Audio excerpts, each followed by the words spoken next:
So I am in a weird situation and I need help. I own a beautiful vacation home that has been in my family for generations.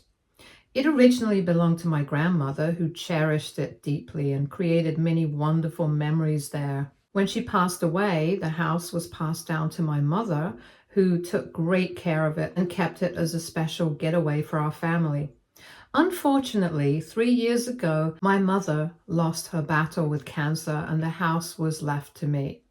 Since I am an only child, there were no siblings to share it with, so the responsibility and privilege of keeping it in the family fell entirely on me. Now that I'm married to my husband, Richard, this vacation home has continued to be an important part of our lives. We've taken our daughter there many times over the years, making our own beautiful memories in a place that already holds so much family history. Whenever we get the chance, we pack up and escape to this peaceful retreat, soaking in the nostalgia and the serenity it offers. Over time, Richard and I have worked on updating the house, making renovations and redesigning different parts to better fit our style and needs. While we've modernized some aspects, we've also made sure to preserve its charm and the sentimental value it holds for me. One of the times we visited, we brought Richard's sister along with us. She had never been there before, and from the moment she arrived, she completely fell in love with the place. It's easy to see why, since it's tucked away in a quiet, scenic countryside, far from the noise and rush of everyday life. The house has a huge backyard, perfect for relaxing or hosting gatherings, and a stunning pool that makes hot summer days so much more enjoyable. It's the kind of place that feels like a hidden gem, where time slows down and life feels simpler. Over the years, my sister-in-law has mentioned to me multiple times how lucky I am to have inherited such a beautiful vacation home. She's also expressed how much she wishes she had something like it, a place filled with happy memories passed down through generations. For some context, both my husband Richard and his sister had a very difficult childhood. Their parents struggled with severe drug addiction and were in and out of jail throughout their lives. Because of this instability, Richard and his sister were placed in foster care at a young age. They never had a stable home to call their own, constantly moving between different foster homes, never knowing what the future held. It was a tough way to grow up, filled with uncertainty and hardship. Despite everything he went through, Richard worked incredibly hard to build a better life for himself. As soon as he secured a stable job, he made a life-changing decision. He adopted his younger sister and brought her to live with him. He didn't want her to go through life alone or suffer any more than she already had.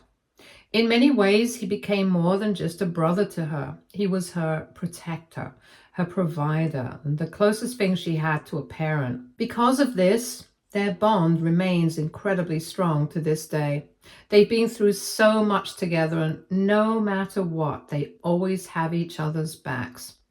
When I first met Richard, he was very open about his difficult childhood. He told me about the struggles him and his sister had faced growing up. The instability, the foster homes, and the lack of a real family structure. But what stood out the most was the deep bond he shared with his sister. She wasn't just his sibling, she was someone he had practically raised and taken care of. They had been through everything together, and it was clear that she meant the world to him. Because of this, when I first came into the picture, his sister wasn't exactly welcoming. It took her some time to adjust to me. Richard was the only real family she had, and she was extremely protective of him. At first, she kept her distance and wasn't particularly friendly. In fact, she was often dismissive, not even bothering to call me by my name. I'll admit, it was tough in the beginning. There were moments when she could be quite mean, and I could sense that she was testing me in her own way. But I didn't take it personally because I understood where she was coming from. She had spent her whole life relying on Richard, and the idea of someone new coming in and potentially changing their dynamic must have been scary for her. But as time went on, things started to shift. She began to notice just how much Richard loved me, how serious we actually were, and how happy I made him. Slowly, she warmed up to me, and our relationship started to change for the better. Over the years, the three of us have grown incredibly close. Since Richard and his sister don't have any other relatives, and I don't have siblings of my own, it's really just the three of us. That's why when my sister-in-law expressed sadness over never having received any kind of family inheritance, it really stuck with me. She had never been given anything from her biological family. No heirlooms, no childhood home, no sentimental treasures passed down through generations. I could tell that deep down, it hurt her. After thinking about it, I made a decision and decided to give her a key to my family's vacation home. I told her that she was family to me, and because of that, I was completely fine with her coming over to the house. I reassured her that she could visit whenever she wanted as long as she gave me a heads up first so that our schedules wouldn't clash.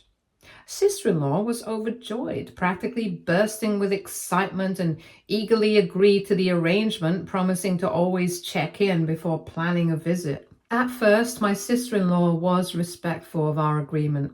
She would always call me before making any plans to visit the vacation home, just like we had discussed.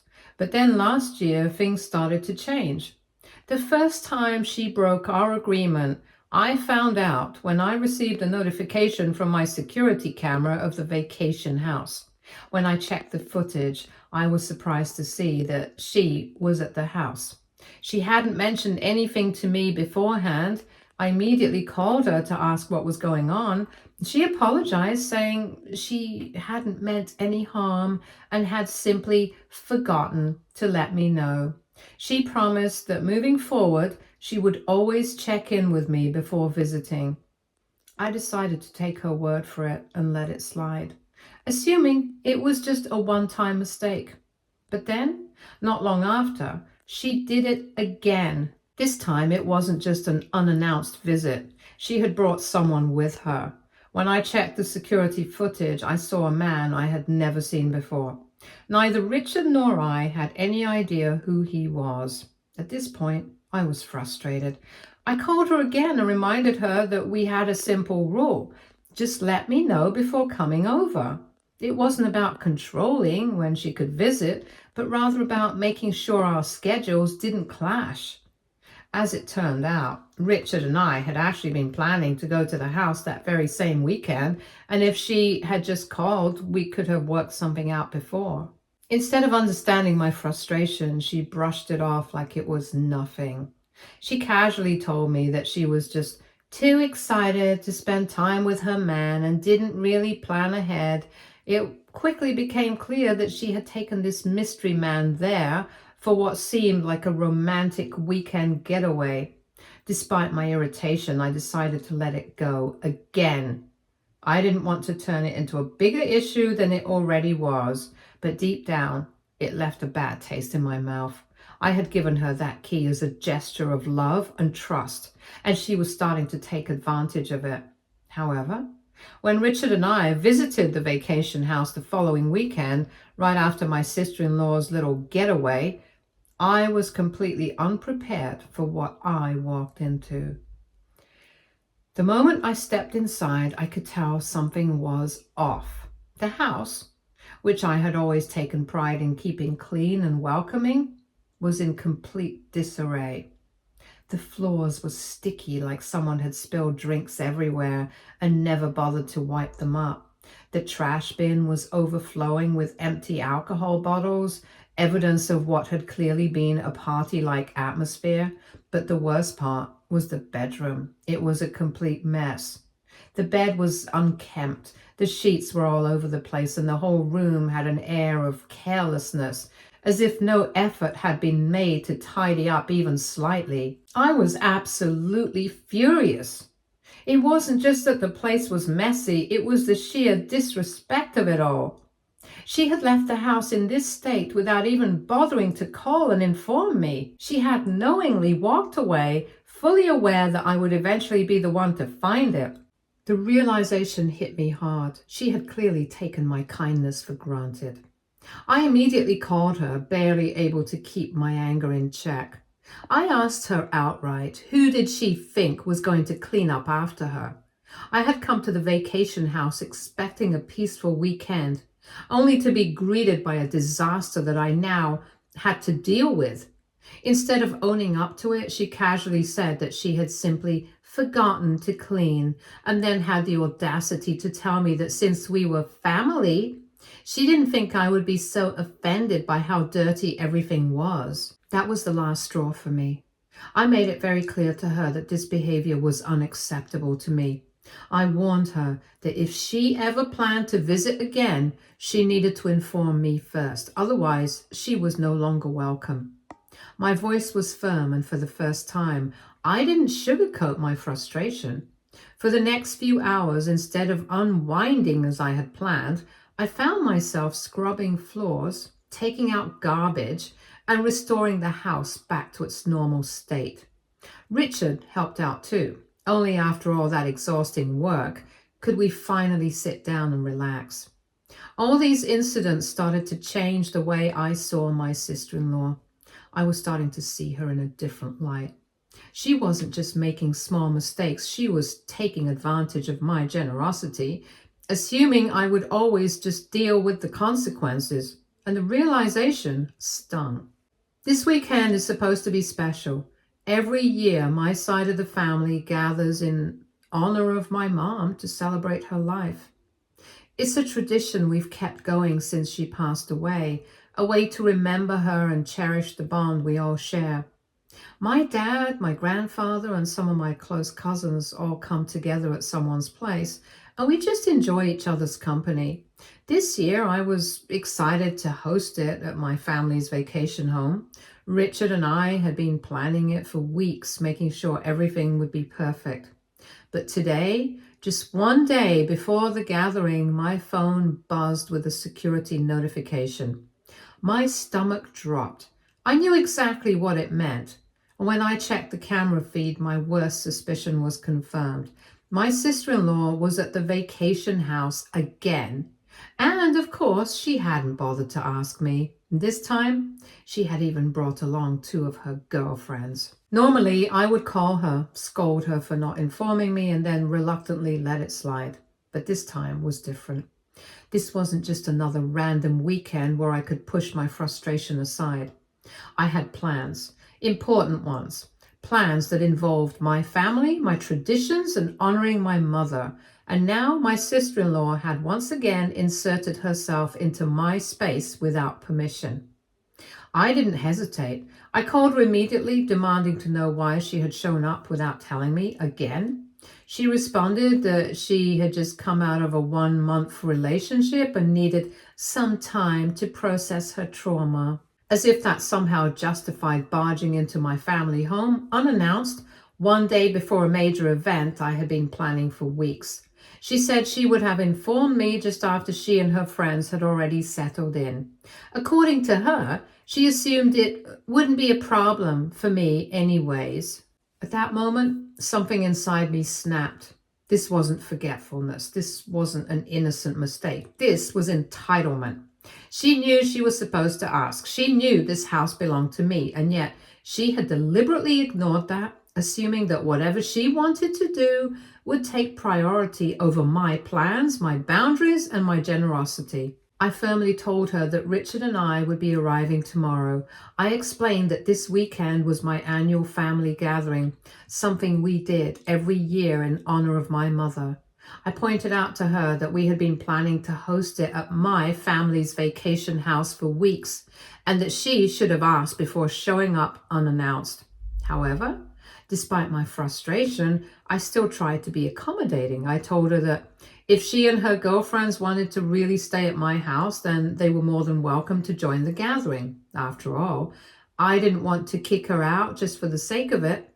But the moment I suggested this, her attitude shifted completely. She immediately refused, making it clear that she had no interest in being part of our event. Instead of acknowledging that she had overstepped, she doubled down and argued that I wasn't being fair. According to her, she needed this weekend to unwind with her girlfriends, and having my family there would ruin her time. Then, as if she had any right to make demands, she actually had the nerve to suggest that I should be the one to change my plans. She insisted that I either move the date of my family gathering or find a different location to host it so that she and her friends wouldn't be disturbed. I was stunned. The entitlement was unreal. Here she was in a house she did not own, a house she was only allowed to visit because of my generosity, telling me, the actual owner, to rearrange my plans because she had decided last minute that she wanted a private getaway. At that moment, any lingering patience I had left for her completely disappeared. This was blatant disrespect, and I had officially reached my breaking point. I told her plain and simple I wasn't going to ask my family members to rearrange their schedules just because she had shown up unannounced and decided she wanted the house to herself. If she wanted an uninterrupted getaway with her friends, then she needed to find her own accommodations, and fast, because Richard and I were arriving tomorrow no matter what. That's when she completely lost it. She started arguing furiously, her tone dripping with frustration and self-pity. She accused me of being inconsiderate, acting as if I was the one imposing on her plans, when in reality, she was the one who had barged into my space without permission. Then, as if trying to guilt-trip me into backing down, she dramatically claimed that I was ruining her plans and that she needed this weekend as a mental health getaway. At that point, I had heard enough. I wasn't going to let her manipulate me into feeling bad for standing my ground. Yes, I understood that she had been through a lot in her life. Yes, I knew that she was hurting over her breakup, even though she had been with the guy just for a month. But none of that gave her the right to demand that I change my plans or to act like my generosity is something she's entitled to. She's acting like she owns the place, and I am officially done putting up with it. AITA Update 1. I want to take a moment to thank everyone who has shared their thoughts on my situation. Although some of you are just plain harsh, reading through your advice is giving me the confidence to finally set the boundary that I should be enforcing. For everyone asking, sister-in-law has always been a bit entitled, although I have always let it slide for the sake of my husband. For example, back when Richard and I got married, she threw a mini tantrum about how she should have been my maid of honor. She made a big deal about how she deserved a special role because she was his only family. When I gently told her that I had already chosen someone else, she sulked and gave me the cold shoulder for weeks. And there have been multiple times when she would invite herself over for dinner without notice and then complain about what I cooked. One time she even joked that since she never had a real mom, I should take on that role and cook for her more often. So yeah, the entitlement was always there. But despite her selfish tendencies, I let things slide because I wanted to keep the peace. I also kept making excuses for her because I felt bad for her upbringing and want her to feel like she has a family. But family isn't just about giving, it's also about respect. And the hard truth is she isn't respecting me, my home, or my generosity. For anyone else struggling with setting boundaries, let this be a reminder. Being kind does not mean being a doormat. You can love someone and still say no to them. You can want the best for them and still refuse to let them take advantage of you. As for my sister-in-law, I haven't decided yet what to do next, but I do know one thing for sure. This is the last time she walks all over me. Update 2. Just when I thought things couldn't get any more ridiculous, my husband called me from work a few minutes ago. Apparently, my sister-in-law decided to take her complaint straight to him, whining like a toddler about how I was evicting a struggling family member and being insensitive to her mental health struggles. I could practically hear the frustration in Richard's voice as he explained what was happening. He wasn't buying into her dramatics either. In fact, he was just as upset as I was. He agreed that she had no business showing up at our place without asking first, and that her behavior was completely out of line. To try and diffuse the situation, he even went out of his way to be generous. He offered to pay for the nearest hotel room so sister-in-law and her girlfriends could have the weekend getaway she was so desperate for. It was a completely reasonable solution. She would still get her alone time, and we could still host our family gathering as planned. But of course, that wasn't good enough for her. She insisted on staying. She didn't want a hotel. She wanted my house, and she wanted it on her terms. At this point, I'm not even surprised anymore. I'm just ready to retaliate. She isn't a victim here. In fact, she is knowingly being entitled, manipulative, and completely disrespectful. Update 3. At this point, I've had enough.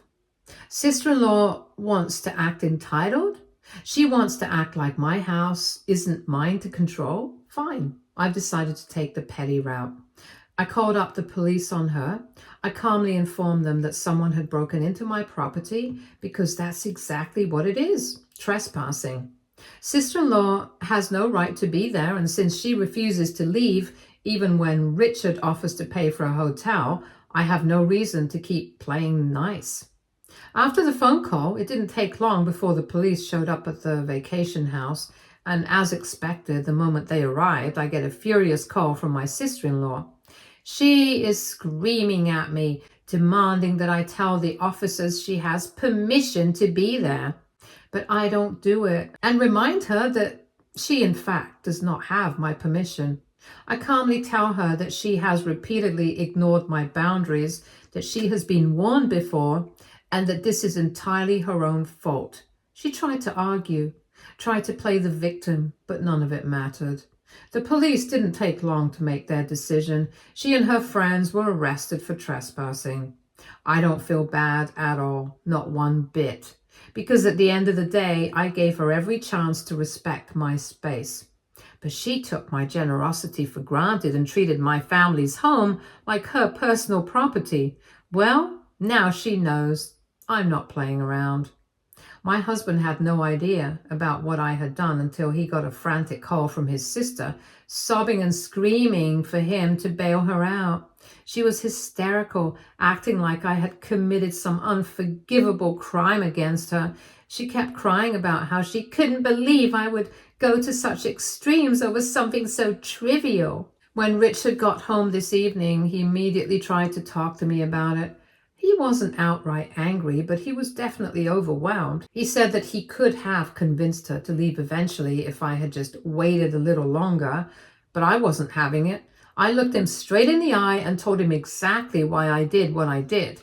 His sister had repeatedly ignored my boundaries. She had time and time again shown up at my property without asking. And this time, she went as far as demanding that we change our plans for her just because she had a 1-month breakup.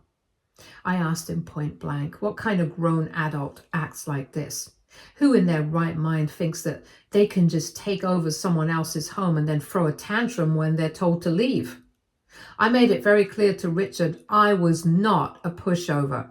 I had been more than patient with her before because I considered her family.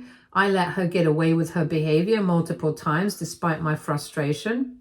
But this was a line crossed, and she needed to learn that her actions had consequences.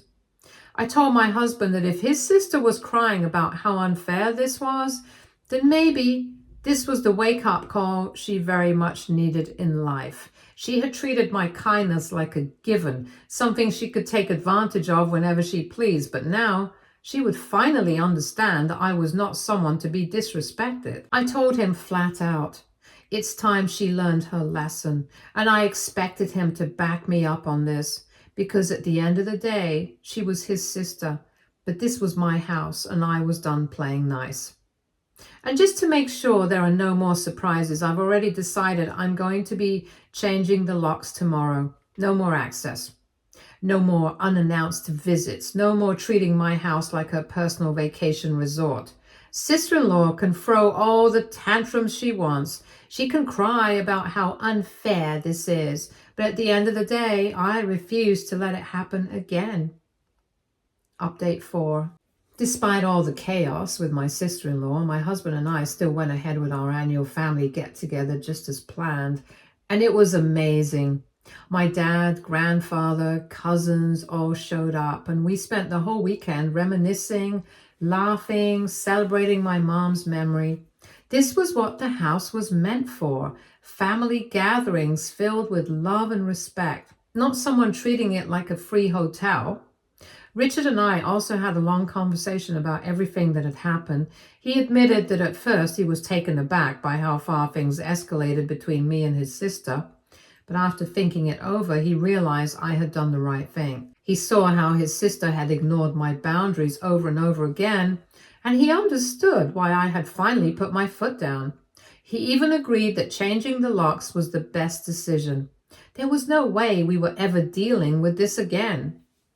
But of course, sister-in-law wasn't done making a spectacle of herself. A few days after she got out on bail, she ran straight to social media and wrote a long, dramatic post about how I had betrayed her and gotten her arrested over a trivial misunderstanding. She painted herself as this struggling family member just trying to find peace, while I, the cold-hearted villain, had her thrown in jail without mercy. She was clearly hoping to gain sympathy and have people rally behind her. And at first, it seemed like her plan was working. Some of her distant relatives and our close family friends began commenting in support of her, calling me cruel and heartless for treating family this way. They were acting like I had just kicked out a poor, helpless woman for no reason. However, I wasn't about to let her twist the truth to make herself look like a victim. So I calmly wrote my own post with every single detail. I laid out the full story, how I had given her a key out of kindness, how she had ignored the one simple rule I had asked of her, how she had repeatedly shown up without permission, trashed my house, and even tried to demand that I move my plans to accommodate her. And most importantly, I made it crystal clear that I had warned her multiple times before I ever involved the police. That was all it took. The moment people read my side, the tide completely turned, and one by one, people who had supported her started backtracking. The comments shifted from sympathy to disbelief towards her. Even some of her original supporters started calling her entitled and saying that she was 100% in the wrong. Some even said that I had been too nice for letting her get away with it for so long. Suffice it to say, she got obliterated in the comments. Now, sister-in-law has gone completely silent. She thought she could spin the narrative in her favor, but all she did was expose herself even more. As for me, I'm completely at peace. My family gathering was a success, and my husband is fully on my side. The locks have changed, and everyone now knows exactly what kind of person she is. Update 5. It's been 2 months since my last update, and a lot has happened. As expected, sister-in-law's case did go to court because I continued pressing charges. She tried to play the victim, but at the end of the day, trespassing is trespassing. Since this was her first offense, she got off with just a petty fine, which honestly was more mercy than she deserved. Since then, she has not dared to speak to me. Not a word. No fake apologies, no attempts at playing nice, just radio silence, and honestly, I prefer it this way. But what's even more interesting is how this whole thing has affected her relationship with Richard. They've always been extremely close, but right now, things are rocky between them. She fully believes that Richard should divorce me for what I did. She's convinced that I ruined her life and that he should have never taken my side. She genuinely thinks that she's the victim here and that he should be cutting me off, not her. But Richard has straight up told her that she was the one who crossed the line. She was the one who ignored my boundaries, and she was the one who got herself arrested. He reminded her that I warned her multiple times before I took legal action. And instead of respecting my home, she decided to push her luck. Needless to say, sister-in-law didn't like hearing the truth. She thinks her brother has betrayed her by not blindly supporting her, and now their relationship is strained. She's basically angry at him because for the first time in her life, he's not enabling her behavior.